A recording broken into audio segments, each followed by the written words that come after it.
안녕하세요. 제가 구원받고 나서 모임 생활을 하고서 갈치조림을 교회에서 먹어보면 처음인 것 같아요. 이게 참 교회에서 그 자매들이 식사하면서 이게 준비하기가 쉬운 그런 요리가 아니거든요. 대부분 뭐 제육볶음 이런 것들을 많이 하시는데 아마 갈치조림은 제가 제 기억으로 처음 먹어보지 않았나 싶습니다. 저도 처음 먹어봤습니다. 참 제가 이렇게 참 융숭한 대접을 받아도 되는지 모르겠습니다. 참 너무 감사를 드리고요. 오늘은 이 시간에는요 그 영생에 대해서 이렇게 한번 좀 생각을 해보는 그런 시간을 갖겠습니다. 먼저 하나님의 말씀 두 군데를 읽겠습니다. 요한복음 10장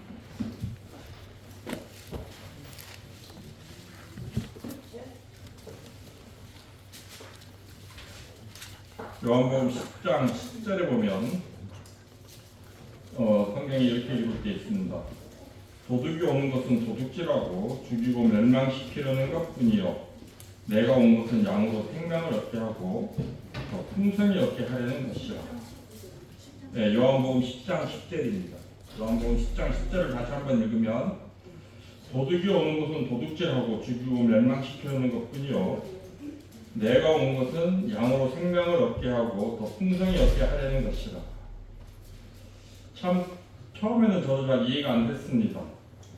우리에게 생명을 주시는 것까지는 이해가 되겠는데 그 생명을 풍성히 얻는 게 무엇인지 참 잘 이해가 되지 않았습니다. 요한복음 17장에 가면 요한복음 17장 3절에요.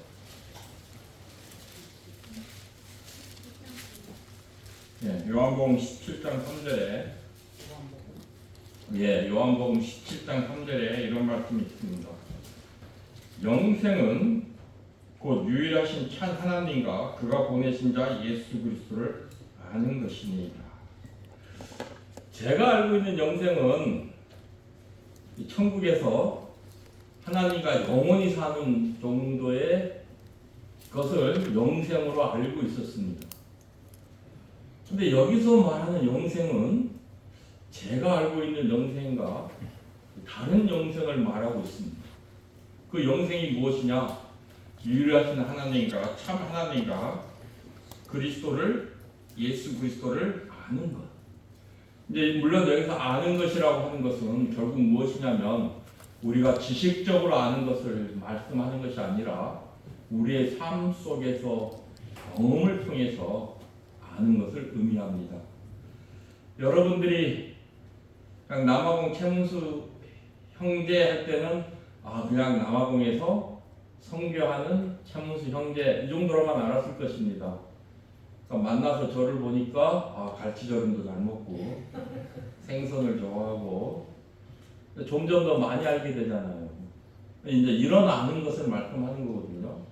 즉 여기서 말하는 영생이라고 하는 것은 하나님과 예수 그리스도를 우리가 살아가면서 이 경험함으로 말미암아 더욱더 친밀하게 알게 되고 더욱더 깊게 알게 되는 것이 영생이라고 이렇게 말씀을 하십니다.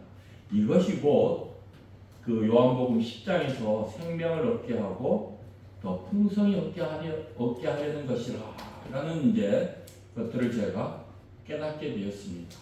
즉 영생은 우리가 천국에서 하나님과 영원히 사는 이런 영생 이것만의 의미가 아니라 우리가 이 세상을 살면서 이 영생을 풍성하게 누리는 삶을 살아야 되는데 그 영생을 이 세상에서 풍성하게 누리기 위해서는 우리의 삶 가운데서 하나님과 예수 그리스도를 실제적으로 경험을 하면서 그분을 더욱더 알아가는 삶, 이것이 영생을 이 세상에서 풍성하게 누리는 삶이라는 걸 깨닫게 되었습니다.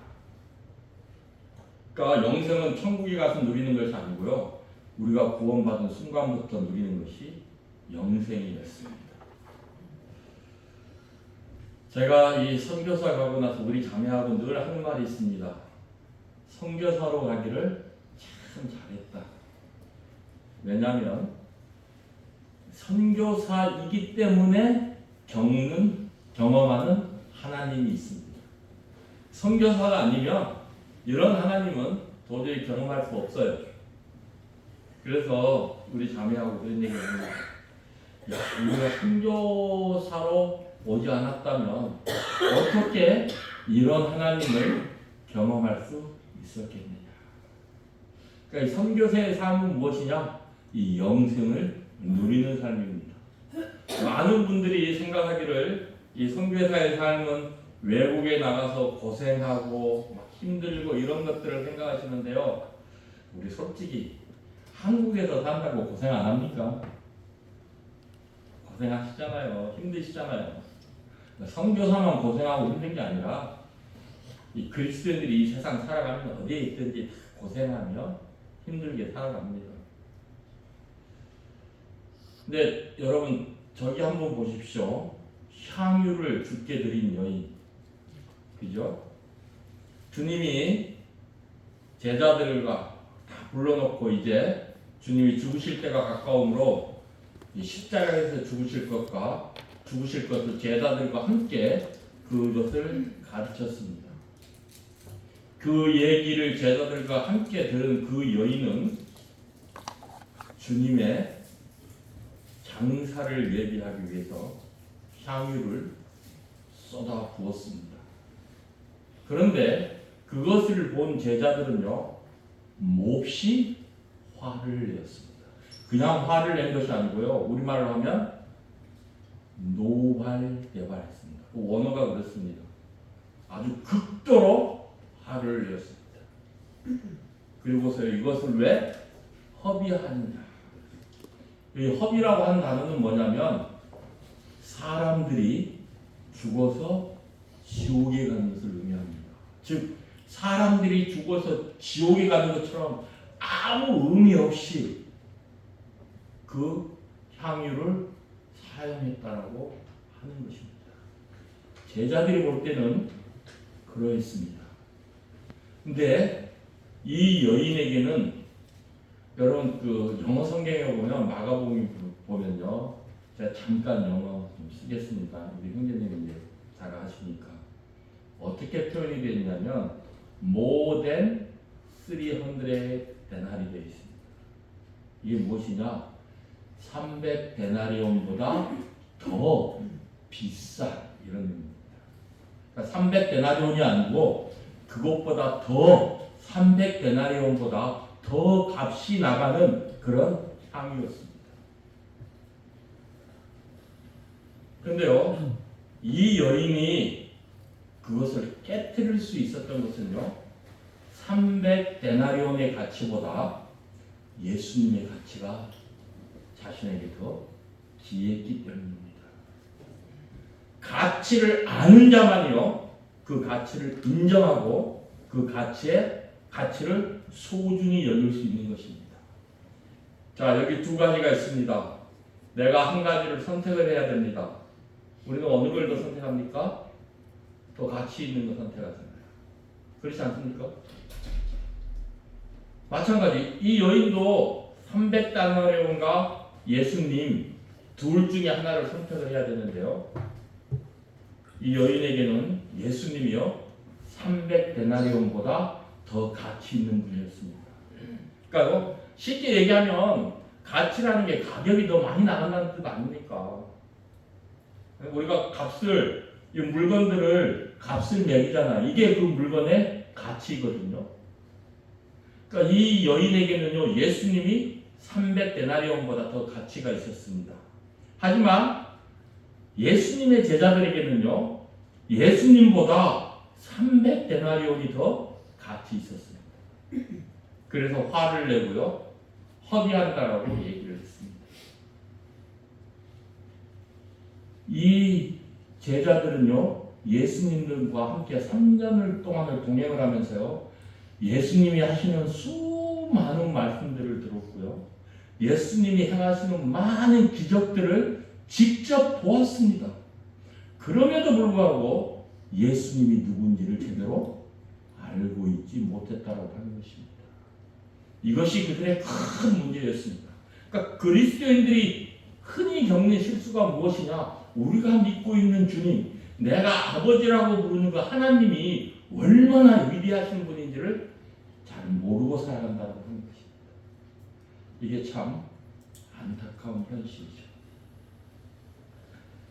제가 이제 어느 분에게 이런 질문을 드렸습니다. 자, 여기 100억이 있고 선교사가 가는 길이 있고 두 가지의 길이 있습니다. 이쪽 길로 가면 여러분이 100억을 가질 수 있고 이쪽 길은 여러분들이 선교사로 가는 길입니다. 이 둘을 다 택할 수 없고 한 가지의 길만을 선택해야 됩니다. 어느 길을 선택하겠습니까? 하고 질문을 했어요. 여러분 같으면 뭐라고 대답을 하겠습니까? 쉽지 않죠. 아니면 답은 뻔할 겁니다. 100억. 우리 주님 앞에서 저도 아마 그럴 거예요. 솔직하게. 참 요즘 사람들은 지혜롭더라고요. 어떻게 대답을 하냐면 100억을 얻을 수 있는 길로 가서 100억을 쟁취해서 그 돈으로 선교사를 돕겠습니다. 그렇더라고요. 근데요, 우리가 어떤 것들을 더 가치 있게 여기냐에 따라서 우리는 선택을 하게 되어 있습니다. 근데 우리가 그 가치를 모른다고 하는 것은 실질적으로 우리가 그것에 대해서 잘 모르기 때문에 그거의 가치를 못 느끼는 것입니다. 그러니까 예수님이 왜 나한테 그렇게 가치 있는 분으로 와닿지 않느냐? 그건 우리가 주님을 잘 경험을 하지 못하기 때문이라고 하는 것입니다. 즉 우리가 이 세상에서 영생을 누리는 삶이라고 하는 것은 정말로 경험을 통해서 하나님과 우리 주 예수 그리스도가 얼마나 위대하신 분인지를 깨달아야만 가능하다고 하는 것이죠. 제가 오전에 믿음에 대해서 말씀드렸지만요, 믿음은요 절대 계산기 두드리는 것이 아닙니다. 계산기 두드리면요 믿음으로 살아갈 수가 없습니다. 그렇다고 규모 없는 삶을 살아라고 하는 말씀은 아닙니다. 규모 있는 삶을 살아야 됩니다. 그런데요, 자 보세요. 제가 선교사로 부름을 받았을 때 제 막내딸이 초등학교 2학년, 그리고 아들이 초등학교 5학년, 큰딸이 중학교 2학년이었습니다. 학비 얼마, 한 달 생활비 얼마, 한 달 월세 얼마, 성적이 얼마 하고 계산기를 두들겼으면 갈 수 있었을까요? 절대 갈 수 없습니다. 자, 이 하나님이요 이스라엘 백성들에게 가나안 땅으로 들어가라고 말씀하셨습니다. 하나님이 그곳에 거인들이 있는 걸 모르고서 이스라엘 백성들에게 가나안 땅으로 들어가라고 하셨을까요? 하나님은 아셨어요. 그죠? 가나안 땅에 그 거인들이 살고 있다는 걸 하나님이 이미 알고 계셨어요. 그럼에도 불구하고 이스라엘 백성들에게 가나안 땅으로 들어가라고 말씀하십니다. 이 말씀의 의미는 무엇입니까? 가나안에 살고 있는 거인들은 내가 알아서 해결할게. 그건 너희들의 힘으로 안 돼. 그러니까 겁먹지 말고 들어가면 내가 가나안 거인들 다 상대해서 물리쳐 줄게 이거거든요. 그런데 이스라엘 백성들은요 하나님이 누군지를 몰랐어요. 그러니까 스파이를 보내야만 했고요. 자기들이 눈으로 직접 보고 확인해야 됐고요. 그래서 그곳은 도저히 들어갈 수 없다라고 이렇게 생각을 하게 되었던 것입니다. 근데 우리가 성경에 보면요, 이 영생을 제가 참 그래요. 이 선교사로 가가지고 참 쉽지만은 않더라고요. 제일 먼저 부딪힌 게 무엇이냐면요, 진짜 이 경제적인 문제.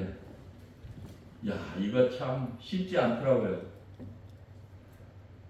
그때 이창환 이사님이 파라과이를 가시면서 남아공을 잠깐 들리셨어요. 그래서 우리 사는 걸 보더니, 아휴, 우리는 이미 한국에서 개척하고 이러면서 다 건너떴는데, 최영진이 이제 그거 적는 거 보니까 앞으로 좀 고생 좀 해야 되겠다 하고 그리고 저희를 위로하고 하셨거든요. 근데 그때 제가요 하나님의 말씀을 읽으면서 깨달은 게 있었습니다. 예수님이 공생애를 시작하러 갈 때 그 성령에 이끌려 강야로 가가지고요 시험을 받으셨어요. 그때 처음에 받은 시험이 무엇입니까? 배고픔의 시험이잖아요. 그죠? 40일 동안 금식하셨어요. 그런데요 사단이 그 배고픔을 통해서 예수님을 유혹합니다. 그때 깨달았습니다. 예수님이 이제 막 공생애를 시작할 때였어요.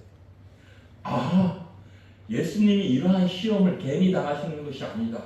주님을 위해 살고자 하는 자들에게 본보기가 되기 위해서 이러한 시험을 당하셨는데 그 본보기가 무엇이냐?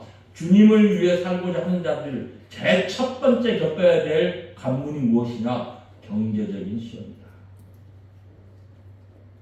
이걸 깨닫고 나니까요 감사가 돼요. 하나님 나 같은 사람이 뭐라고 주님 걸어가신 그 길을 걷게 하십니까? 감사가 되더라니까요.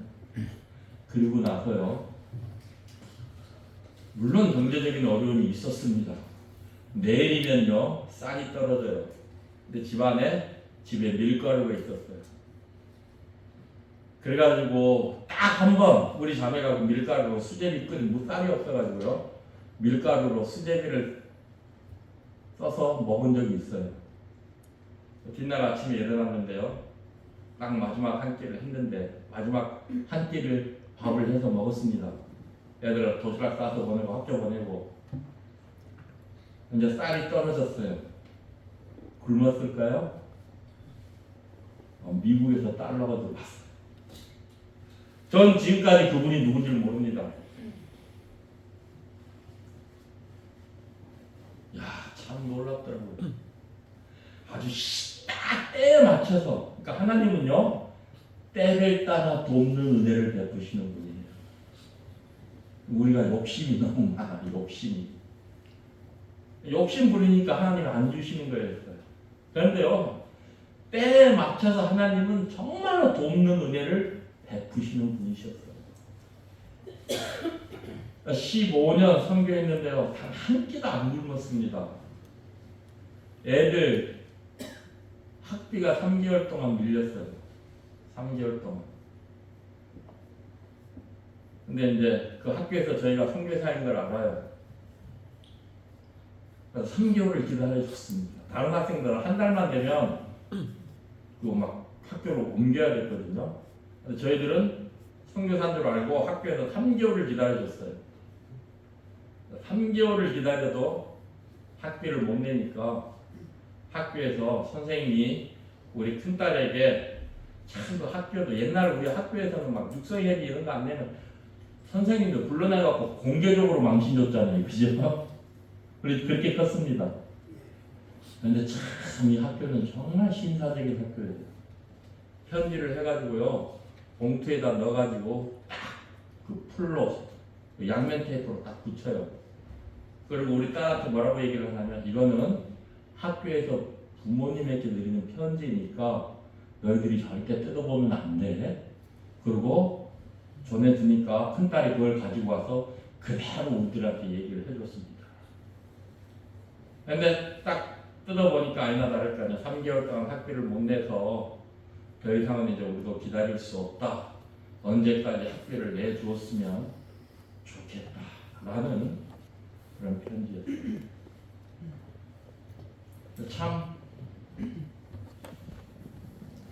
참 그랬어요. 하나님 우리가 놀러 온 것도 아니고 우리가 이런 수모까지 겪어야 합니까? 이거 어떻게 좀 해결해 주십시오. 여러분 내 힘으로 할 수 없다는 게 이렇게 행복해요. 한번 보세요. 한국 같으면 여기저기 전화해서 나 돈이 필요한데 돈 좀 빌려줘 하고 전화했을 거 아닙니까? 그러면 대부분의 사람들이 미안해 나 돈 없어 그러면 얼마나 참 창피하고 그렇습니까? 안 그렇습니까? 그러니까 자꾸 한국에 있었으면 내 힘으로 무엇을 해보려고 노력을 했을 거예요. 근데 선교사로 가 있다 보니까 제 힘으로 할 수 있는 게 아무것도 없어요. 너무 행복해요. 그러니까 어떻게 해요? 하늘만 쳐다봐야 됩니다. 하나님 앞에 무릎 꿇고 기도하고 눈물 콧물 범벅이 되도록 기도할 수밖에 없어요. 기도했는데 우리 자매 친구가요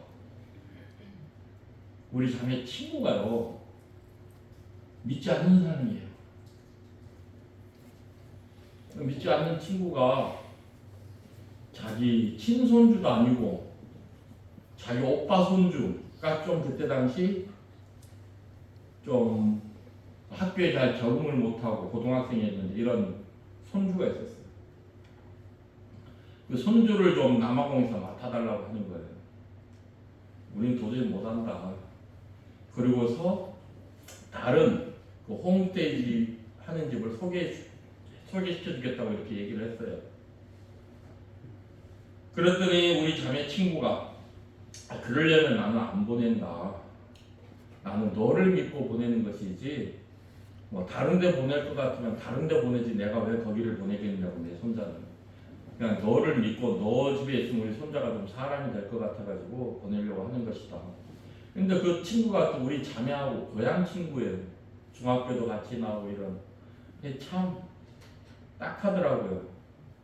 그래서 자매하고 의논을 한 결과 혹시 주님이 또 그 보내주신 영혼인지 모르니까 좀 힘들고 어렵고 참 남의 자식 집에서 같이 참 있는다는 게 이게 쉬운 일이 아니거든요. 그래서 자매가 하겠다 그러니까 그래 그럼 한번 보내봐 이렇게 했어요. 그러니까 자매 친구가 고맙다고 감사의 표시로 계좌번호를 물어보고 돈을 보내줬어요. 그 아기 그 손자가 와서 우리 집에 기도하는 거하고 상관없이 고맙다고 고마움의 표시로 돈을 보내줬는데 그 돈이 애들 3개월 학비하고 딱 일치가 돼요. 하나님 이렇게 일하셔요. 그러니까 지금까지요 그 이후로요 아이들 학비 한번 밀려본 적이 없습니다. 참 이런 하나님을 경험하다 보니까요 어떤 마음이 들었나. 이런 하나님이라면 우리 인생을 통째로 하나님께 맡겨도 되겠다라는 확신이 생겼습니다. 그래서 선교회를 할 수 있는 것입니다. 이런 것들이 무엇이냐? 곧 이 세상에서 영생을 경험하는 삶이었습니다. 자, 아브라함에게 하나님이 메소포타미아 갈대아 우르에 있을 때 본토 아비 집을 떠나라고 말씀하셨습니다. 근데 어떤 이유에서인지 모르지만 아브라함은 아버지와 함께 그곳을 떠납니다. 그래서 하란이라고 하는 지역에서 머무르게 됩니다. 물론 롯을 데리고 나왔죠. 그래서 그곳에서 얼마나 있었는지 모르지만요. 그곳에서 이제 아버지 베라가 죽자 하나님 또 나타나셔서 떠나라고 말씀하십니다. 근데 우리가 그냥 넘겨버릴 만한 성경 구절이 있습니다. 한번 확인해 보겠습니다. 창세기 12장 5절입니다.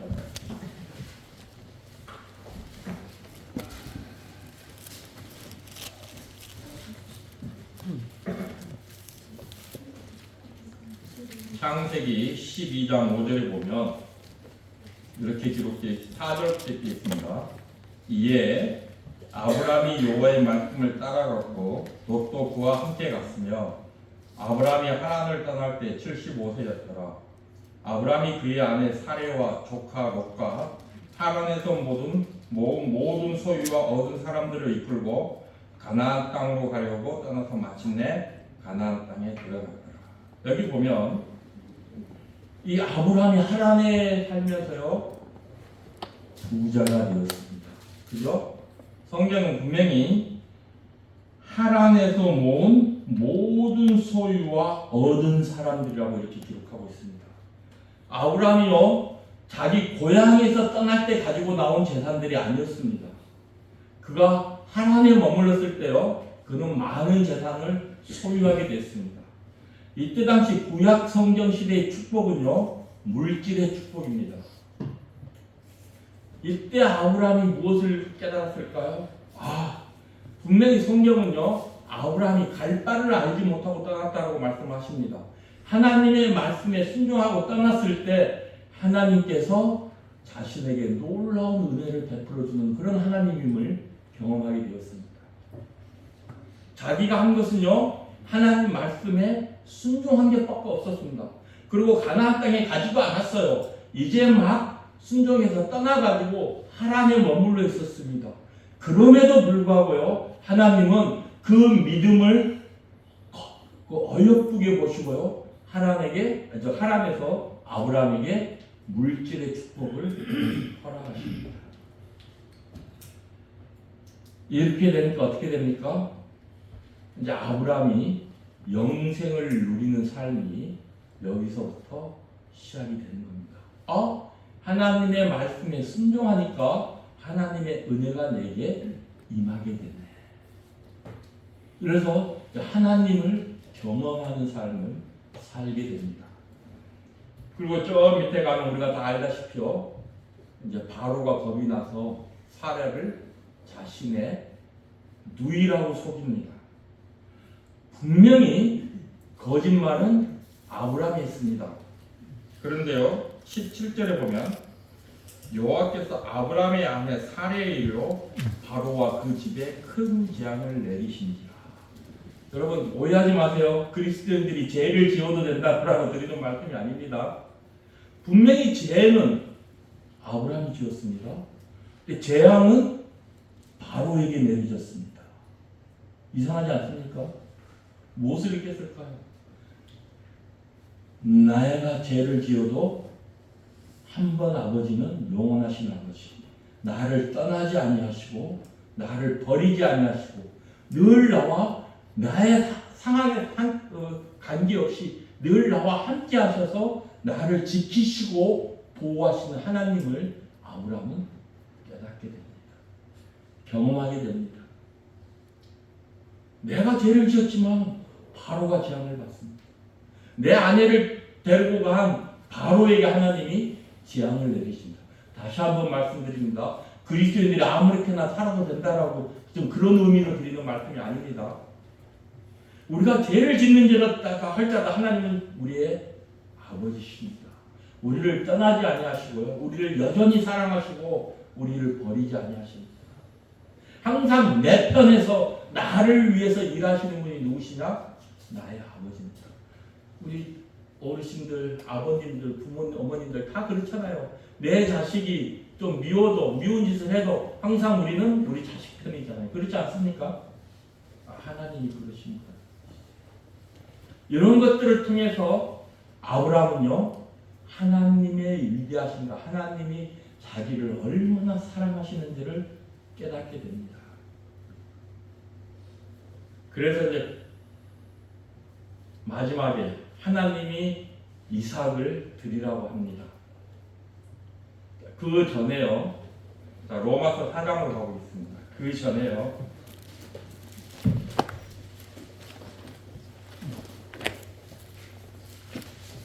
로마서 4장에 보면요,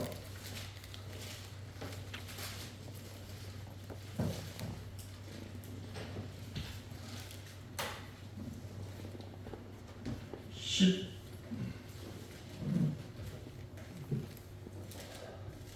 8절에 보면요, 18절, 19절 보면 17절부터 읽겠습니다.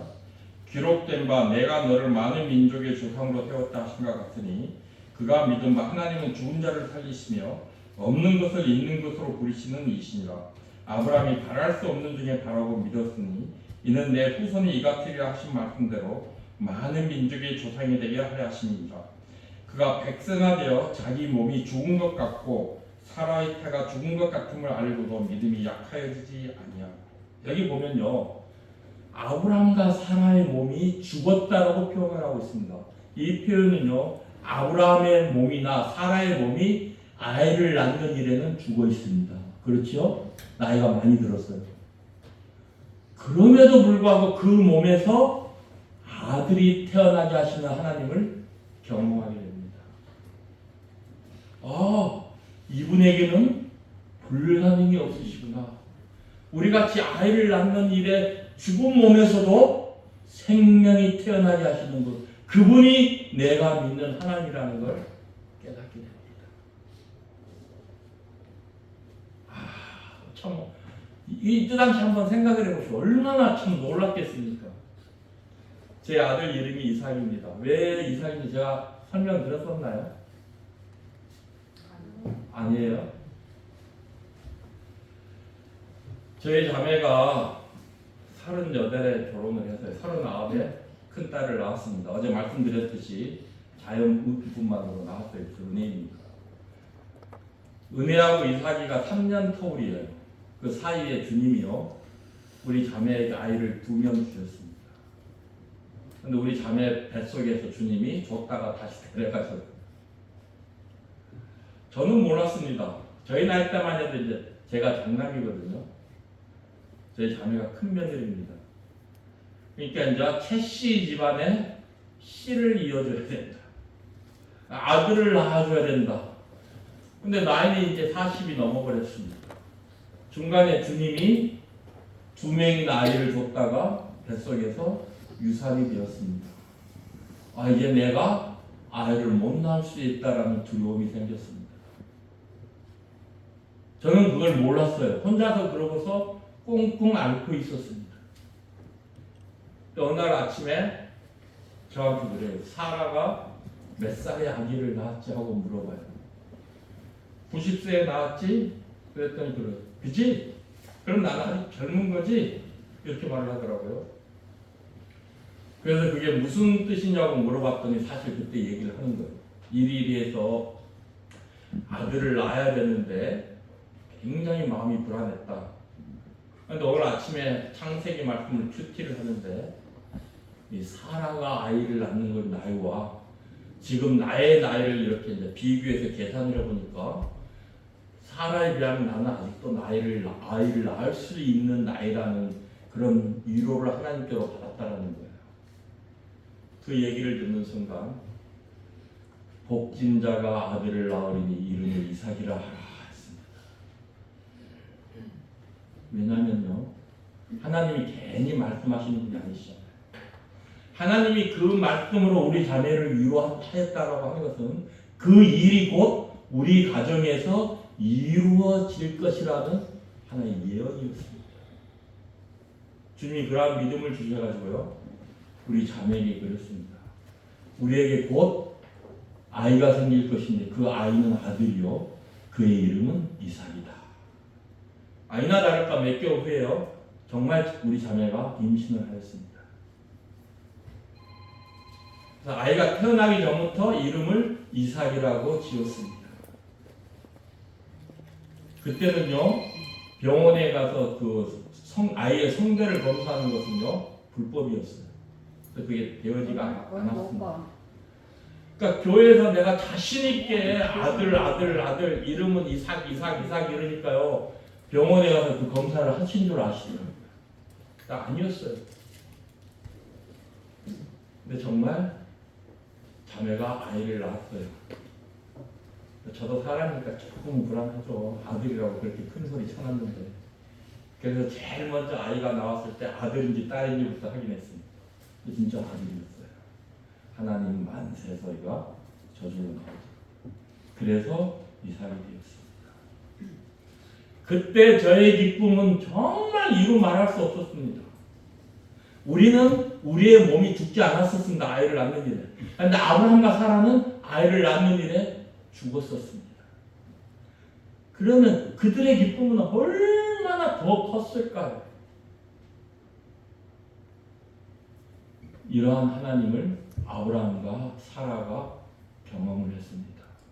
머리로만 아는 것이 아니라요, 실제 자신들의 삶을 통해서 이러한 하나님을 경험했고요, 저도 한번 말씀하시면 그 말씀을 이루시는 하나님을 경험을 한 것입니다. 그래서 이삭을 바치라고 합니다. 많은 분들이 아브라함이 이삭을 데리고 모리아산까지 가는 사흘길에 아브라함의 마음이 많이 슬펐을 것이라고들 말씀을 하십니다. 부인하지는 않습니다. 그러나 저는요, 좀 반대되는 이야기를 하고 싶습니다. 히브리서 11장에 보면요.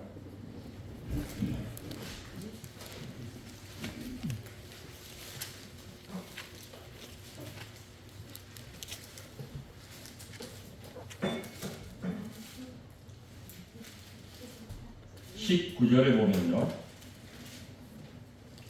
그가 하나님이 능히 히브리서 11장 17절부터 제가 읽겠습니다. 아브라함은 시험을 받을 때에 믿음으로 이삭을 드렸으니 그는 약속을 받은 자로되 그 외아들을 드렸느니라. 그에게 이미 말씀하시기를 내 자손이라 칭할 자는 이삭으로 말미암으리라 하셨으니 그가 하나님이 능히 이삭을 죽은 자 가운데서 다시 살리실 줄로 생각한지라. 비유컨대 그를 죽은 자 가운데서 도로 받은 것이니라. 성경은 분명히요 아브라함이 믿음으로 이삭을 드렸다고 말씀하십니다. 하지 못해서 할 수 없이 드린 것이 아니고요 믿음으로 이삭을 드렸습니다. 여러분 믿음으로 어떤 일을 행할 때 슬프던가요? 기쁘던가요? 기쁘죠. 그렇지 않습니까? 그러니까 저는요 이때 아브라함은 굉장히 기뻐했을 것이라고 생각합니다. 왜요? 아브라함은요 믿음이 있었습니다. 어떤 믿음요? 하나님이 이삭을 다시 살리실 것이다. 이야, 한번 생각해 보십시오. 얼마나 벅찼을까요? 하나님이 드리라고 해서 드렸는데, 그래서 딱 죽였는데 하나님이 그 죽은 자를 다시 살려요. 얼마나 기대가 되었을까요? 어떠한 방법으로 살리실까? 이러한 방법일까? 저러한 방법일까? 막 혼자서 5만 가지 상상을 다 하지 않겠습니까? 뭐 슬픈 마음이었다는 걸 제가 부정하지 않습니다. 그런데 여기 분명으로 믿음으로 드렸다고 했기 때문에 저는 좀 다른 생각을 가지고 있는 것입니다. 왜요? 제가 믿음으로 무엇을 행할 때요 항상 기쁨으로 행했지 슬픔으로 행한 적이 한 번도 없습니다. 그러니까 아브라함은요 이삭을 믿음으로 드렸어요. 기쁨으로 드렸어요. 왜요? 그는 하나님이 누구신지 알고 있었어요. 그의 경험을 통해서요. 그의 삶 속에서 일어난 경험을 통해서 하나님이 먼저 아이를 낳는 일에 죽은 자신들의 몸을 통해서 생명을 낳았습니다. 그러니까 죽은 몸에서 생명이 나왔어요. 그러니까 어떻게 해요? 야, 이분은 죽은 자를 가운데서 생명이 나게 하시는 분임을 경험을 했기 때문에 죽은 자도 살리실 수 있는 하나님이라는 걸 믿었습니다. 이게 곧 이 세상에서요 영생을 누리는 삶인 것입니다. 아브라함만 이러한 삶을 살 수 있을까요? 그건 아니지 않습니까? 그래서요 결국은요 우리는 예수님이 부활했기 때문에 부활을 믿습니다. 그렇죠? 근데 아브라함은요 이미 부활을 보지도 않고 믿었어요. 그리고 예수님은 요한복음에 보면요 아브라함은요 나의 때를 보고 즐거워하고 기뻐했다라고 말합니다. 아브라함은요 오실 예수 그리스도를 믿음의 눈으로 바라보는 거예요. 그리고 그 때를 보고 기뻐하고 즐거워했다라고 말을 하고 있습니다. 그는요 하나님의 말씀을 조금도 의심하지 않았어요. 왜요? 자신의 삶 속에서 하나님은 무슨 말씀을 하시든지 그 말씀을 꼭 이루시는 하나님임을 경험을 했기 때문이에요. 거짓말하지 않으신 하나님, 나를 버리지 아니하시고 나의 행위에 상관없이 나를 버리지 아니하시고 나를 떠나지 아니하시고 늘 나와 함께 하셔서 나와 나의 편이 되어주시는 하나님, 그 전능하신 하나님을 아브라함은 경험을 했던 것입니다. 그렇기 때문에요 그는 오실 예수 그리스도를 믿음의 눈으로 바라보았습니다. 다윗은 어땠을까요? 다윗은 사무엘상 17장으로 가보겠습니다.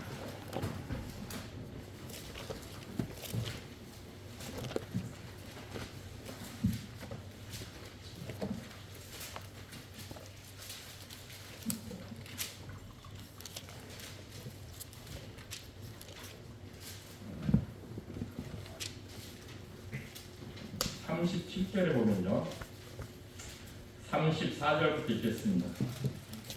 다시 사울에게 말하되 사무엘상 17장 34절부터요.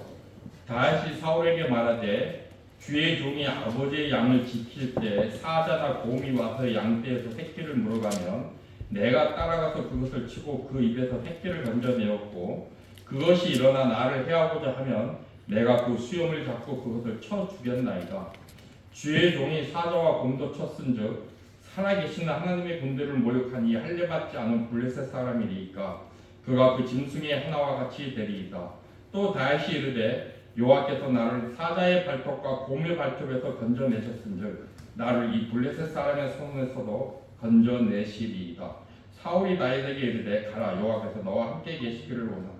우리가 이 말씀을 통해서 알 수 있는 것은요, 다윗이 어느 날 갑자기 골리앗과 싸울 수 있는 믿음이 생긴 것이 아닙니다. 이 다윗도요, 자신의 삶을 통해서 하나님을 경험해가지고 그 하나님이 얼마나 위대하신 분인지를 경험을 통해서 알게 되었다라고 하는 것입니다. 절대로 저절로 되어지는 것이 아닙니다. 이때 다윗의 나이가 몇 달이었을까요? 자, 우리가 한번 계산을 해보겠습니다. 유대인의 율법에 의하면요, 20세 이상의 나이를 가진 사람들만 전쟁에 나갈 수가 있습니다. 그죠? 근데 이때 보면 다윗은 그 8째 아들 중에 막내였습니다. 그죠? 그런데 성경에 보면 위에 세 형이 전쟁에 나갔다고 합니다. 그럼 넷째 형부터 전쟁에 못 나갔다고 하는 것은요, 아직 20세가 안 되었다라고 하는 이야기입니다. 그죠? 자, 그럼 넷째 형이 제일 높이 잡아서 19살이라고 우리가 계산을 해보시겠습니다. 넷째 형이. 자, 한 살 터울이라고 했을 때, 다섯째 형은요? 18. 여섯째 형은요? 17. 네, 5, 6. 일곱째 형은요? 19, 18, 17, 16. 다윗은요? 15. 많이 먹었어요, 15이. 그렇죠? 아마 그보다 더 어렸을 거예요. 저는 그렇게 생각합니다. 왜냐하면 연년생으로 계산할 때 우리가 그렇게 생각하는 것이지 않습니까? 만약 한 살 터울이 더 있으면 14살, 그죠? 그러니까 제일 나이 우리가 제일 많은 나이로 잡아도 15살입니다. 들에 나가서요, 양을 지키고 있는 사자가 나타납니다.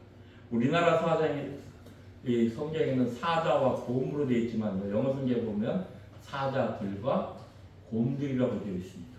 그러니까 이러한 일들이요, 한 번 일어난 것들이 아니고 여러 번 일어났다라고 하는 얘기입니다. 그런데 그때마다요, 이 15살, 여기 15살 있나요? 15살. 몇 살이에요? 몇 살? 11살. 형은? 예? 몇 살이에요, 형은? 14? 14이에요? 저기 있는 저 학생보다 한 살 많아요. 자, 사자가 내 앞에 나타났어요. 어떡할래요? 곰이 내 앞에 나타났어. 어떡할래요? 그죠? 제가요, 아프리카에서요, 차를 운전하고 이제 그 야생동물 있는 데를 갔는데요, 제 옆에서 사자가 표를 하는데요, 표요, 롤리, 예? 왜 하고 이렇게, 그게 뭐냐면요, 이 사자들이 숫사자들이 물을 지어 살다가 나이가 들면 독립을 해서 나오는데요, 돌아다니면서 소변을 찔끔찔끔 보면서 막 포효를 합니다. 왜 하냐면 여기는 이제 지금부터 나의 구역이라 하고 하는데 이게 4km 밑에까지, 4km 밖에서까지 들린대요. 제가 바로 옆에서 들었는데요, 그 소리 듣는데요, 야, 정말 지릴 뻔했습니다. 정말 오금이 저리더라고요. 얼마나 무서운지. 와, 우리 자매도 그래. 저만 경험한 게 아닙니다. 그 사자 포효하는 소리만 들어도 옆에서 듣는데요, 야, 진짜 무서워요. 진짜 오금이 저린다는 표현을 그때 제가 알았습니다. 진짜 지를 수도 있겠더라고요. 그 정도로 무서워요. 근데 그 사자가 내 앞에 있습니다. 얼마나 살려라고 도망을 가야 되는데 그 사자를 물리칠 수 있는 힘을 누가 주셨다고 얘기를 하고 있습니까? 하나님. 15살짜리 소년이요 사자를 맨손으로 때려잡습니다. 곰을 맨손으로 때려잡습니다. 근데 이건 고백을 합니다. 내가 하는 것이 아니고 이거는 하나님이 그렇게 하셨다. 그러니까요 이 다윗은 이때부터요 무엇을 경험했습니까? 사자에게서 자기를 구원하시는 하나님, 곰들에게서 구원하시는 하나님을 경험했습니다. 하나님은 어떠한 상황에서도 내 편이시고 나를 버리지 않으시고 떠나지 않으시고 어떠한 위험한 상황에서도 나를 지키시고 보호하시는 하나님을 깨달았습니다. 형들 도시락 갖다 주러 갔다가 골리앗을 만났습니다. 여러분, 제가 1m 82입니다.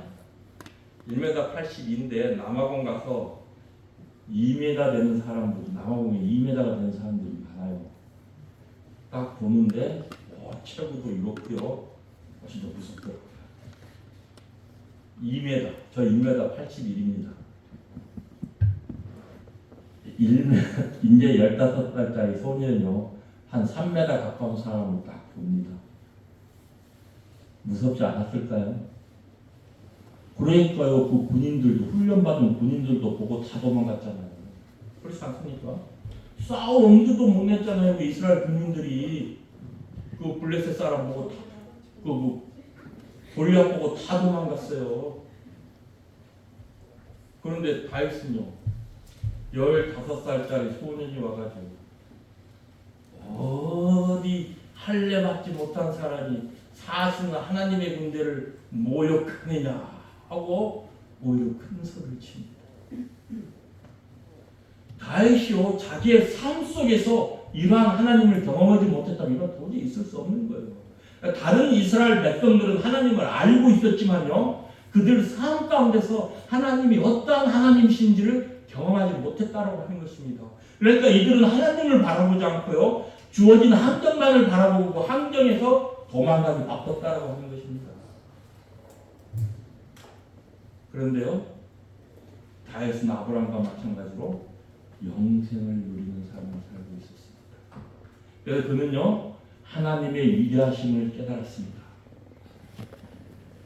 그래서요 36절에 보면 주의 종이 사자와 곰도 쳤은즉 살아계시는 하나님의 군대를 모욕하니 할례받지 않은 블레셋 사람이니까 그가 그 짐승의 하나와 같이 되리이다. 여기 보시면요 살아계신 하나님, 이스라엘 군인들에게 하나님은 죽으신 하나님이었습니다. 그들이 하나님의 이름을 가지고 있고 하나님의 이름을 알고 있었지만 하나님은 그들에게 죽은 하나님이었습니다. 그렇지 않습니까? 그런데 다윗에게는 하나님은 살아계시는 하나님, 살아계셔서 항상 나와 함께 하시고 나를 지키시고 보호하시고 어떠한 위험한 상황, 어떠한 환난 가운데서도 나를 구원하시는 하나님. 그래서 그는 살아계신 하나님이라고 표현을 하는 것입니다. 그리고 뭐라고 말씀합니까? 그가 그 짐승의 하나와 같이 되리이다. 다윗에게 이미 골리앗은 어떤 사람입니까? 죽어있는 사람입니다. 싸워보지도 않고 그 전쟁은 이미 끝나버렸습니다. 왜요? 다윗은 하나님이 누구인 줄 알고 있었거든요. 다윗은 하나님의 생명인 영생을 누리는 삶을 살았거든요. 그래서 아직 싸우지도 않았는데 이미 다윗은 승리를 해버렸습니다. 그래서요 자신 앞에 죽어있는 사자와 곰들처럼 그 죽은 짐승처럼 골리앗은 그렇게 될 것이다라고 말을 하고 있는 것입니다. 만약에 다윗이 평상시에 이러한 하나님을 경험하지 않았다면 이러한 일들이 가능했을까요? 그래서 우리가 하나님을 믿는다고 하는 것은요, 이론이 아니고요, 실제적인 삶인 것입니다. 우리의 삶 속에서 하나님을 경험하는 삶, 이게 신앙입니다. 이게 그리스도인의 삶입니다. 믿음은요, 절대 근황 성숙되는 것이 아니고요, 이러한 하나님을 경험함으로 말미암아 우리가 하나님을 더욱더 신뢰하게 되고 더욱더 하나님을 믿는 믿음으로 살아갈 수 있는 것입니다. 참 보십시오.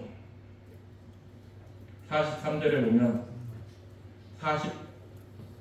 39절에 보면요, 사울이 자기 군복을 다윗에게 입힙니다. 39절에 보면 다윗이 칼 군복에 차고는 익숙하지 못하므로 시험적으로 걸어보다가 사울에게 말하되 익숙하지 못하니 이것을 입고 가지 못하겠나이다 하고 벗고 손에 막대기를 가지고 시내에서 매끄러운 돌 5을 골라서 자기 목자의 제구 또 주머니에 넣고 손에 물매를 가지고 블레셋 사람에게로 나아가니라. 45절에 보면요, 다시 블레셋 사람에게 이르되 너는 칼과 창과 단총으로 내게 나오거니와 나는 만군의 여호와의 이름 곧 내가 모여가는 이스라엘 군대의 하나님의 이름으로 내게 나아가노라. 다윗에게는요, 어떠한 무기도 필요하지 않았습니다. 왜요? 하나님 한 분이면 만족합니다. 어떤 선지자가 그런 고백을 했죠? 외양간에 소가 없을지라도, 그죠? 포도나무에 열매가 없을지라도 나는 하나님 한 분으로 만족하리라. 다시 지금 그 고백하고 있는 거 아닙니까? 내가 너하고 싸운 데 있어가지고 나는 하나님 한 분이면 충분하다. 나에게 그 어떤 것도 필요하지 않다. 지금 그 얘기잖아요. 그렇지 않습니까? 그러니까 우리가 이 세상을 살아가는 데 있어서요, 우리에게 필요한 것은 우리들의 아버지 영원하신 하나님, 살아계신 하나님 그 한 분이면 충분합니다. 그 어떤 것도 우리에게 필요하지 않는 것입니다. 그 다른 것들은 다 우리가 신앙생활 하는데 거추장스러운 것뿐입니다. 다시 그걸 깨달았어요. 그러니까요, 사울의 군복이 자기 몸에 맞을 수가 없는 것입니다. 오직 하나님 한 분, 이게 영생을 누리는 삶입니다. 하나님으로 만족하는 삶. 그리고 49절에 보면요, 손을 주머니에 돌을 가지고 문매를 던져 블레셋 사람의 이마를 치매 돌이 그의 이마에 박히니 땅에 엎드려집니다. 참 그 새총, 우리가 제우 새총 가지고 또 다윗은 그래도 또 이 새총 돌멩이를 5개나 준비했네요, 그죠? 근데 5개도 필요하지 않습니다. 오직 1개면 돼요. 그렇지 않습니까? 딱 쐈는데 그게 어디 가요? 이마에 정통으로 가서 딱 맞아서 죽습니다, 그죠? 이게 다윗의 능력입니까? 아니잖아요. 하나님의 능력이잖아요. 다윗이요, 신약 성경은 다시 하나님의 마음에 합한 사람이라고 기록을 합니다. 왜 다윗이 하나님의 마음에 합한 사람이 되었을까요? 다윗은요, 하나님이 위대하시, 하나님이 어떠한 분이신지를 삶 속에서 경험을 했기 때문에 그 하나님의 마음에 자기의 마음을 합할 수가 있었다는 것입니다. 사랑하는 성도님들, 다윗과 아브람만이 아닙니다. 보라, 하나님이 어떠한 사랑을 우리에게 주셨는가? 성경은 분명 우리가 지금 하나님의 자녀라다라고 말씀하고 있습니다. 우리는 지금 하나님의 자녀입니다. 우리가 그렇게 위대한 자들입니다. 하나님은요, 지금도 살아계셔서요, 우리의 삶 속에서 우리들에게 나타내시기를 원하고 계십니다. 우리가 믿고 있는 하나님, 다윗이 믿었던 하나님, 아브라함이 믿었던 하나님, 동일한 하나님이십니다. 하나님의 사랑에는 차별이 없습니다. 하나님이 아브라함과 다윗만 사랑하고 우리는 좀 덜 사랑하실까요? 아닙니다. 하나님 아브라함이나 다윗이나 우리나 동일한 사랑으로 사랑하십니다.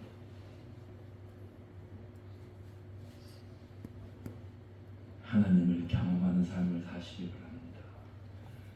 하나님의 생명이 영생을 누리는 삶을 사시기를 바랍니다. 우리의 삶은 엄청난 축복된 삶이 될 것입니다.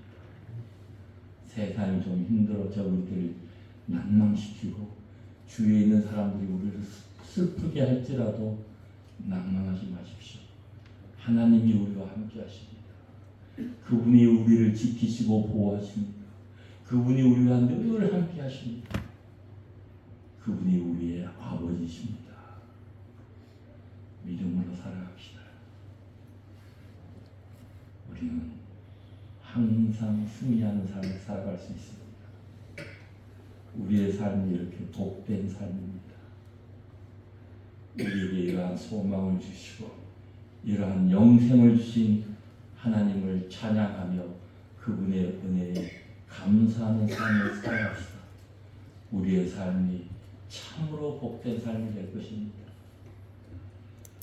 이상으로 첫 말씀을 마치고요.